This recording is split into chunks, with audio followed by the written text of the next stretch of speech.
Hi, this is Lee. I wanted to talk to you a little bit about persistence today and how it can pay off. I want to tell you a quick story about how I got started and my first national retail partner, Nordstrom. So I launched my company. It's basically on the internet to start. So within the first year, there was a men's clothing store in the city that I live in that wanted to try and bring in Mat for Men. So they brought in Mat for Men and it did really well in their store. Turns out the owner of this store, his old stock boy, now is one of the vice presidents at the retail chain Nordstrom. So he drops him a line saying, hey, I found this men's skincare line you guys may be interested in. And wouldn't you know it, I get a call from Nordstrom and they invite me up to present the line.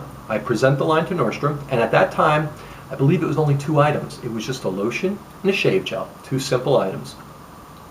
So they used the product, they tried it, they listened to my little pitch about Mat for Men and why I developed it, and they decided to bring it in.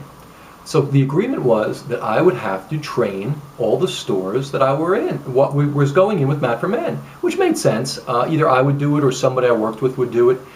But I decided I wanted to do it. I was the inventor, I was excited, it was my first retail chain. So they gave me 8 stores as a test. And they were anywhere from Arizona to California to Las Vegas.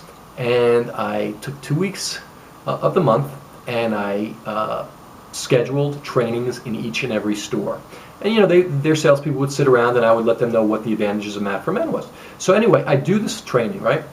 And it took me 2 weeks and it probably cost me, I don't know, $5,000 or $6,000 to do all the traveling, bring the samples, bring point of purchase materials, information about the brand and so forth, let alone the food, the hotels, all that good stuff. So I do this, and I'll never forget this, as I'm driving down Hollywood Boulevard, finishing my last store, I get a call. And it's the buyer that I originally presented to. And he says to me, Lee, I've got some bad news. And I said, what's that? His name was Eduardo. I said, what's that, Eduardo? He goes, we've decided not to bring in any new brands.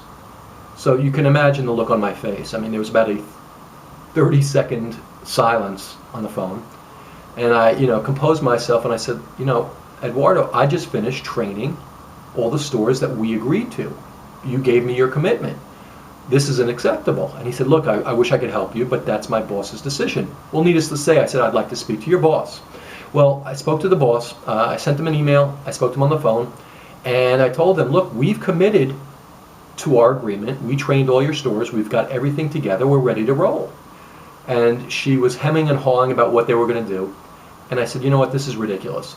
I get off the phone and I shoot an email and over to the vice president that originally wanted to see the line. And I explained the whole situation, how we had a verbal commitment. I just spent 2 weeks out of my life training your stores at my cost, and this isn't acceptable.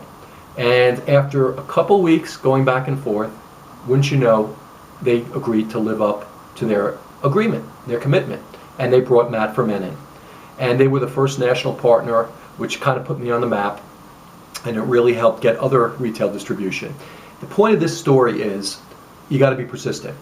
If somebody makes you a commitment and they try to back out, don't give up there. I know a lot of people that would have said, well, I can't go any higher, I don't know what to do. No, be the squeaky wheel. It's your business. Nobody cares about your business more than you do. So make sure that if they are going to make a commitment, you live up to your commitments, and whatever retailer you do business with lives up to their commitments. And if they don't, scream very loud in a professional way, but scream very loud and make sure they do. Do whatever you can not to go down quietly. That's my advice to you. It paid off for me. I know it can pay off for you. All right, thanks for stopping by. And if you have any questions, shoot me an email. Talk to you soon.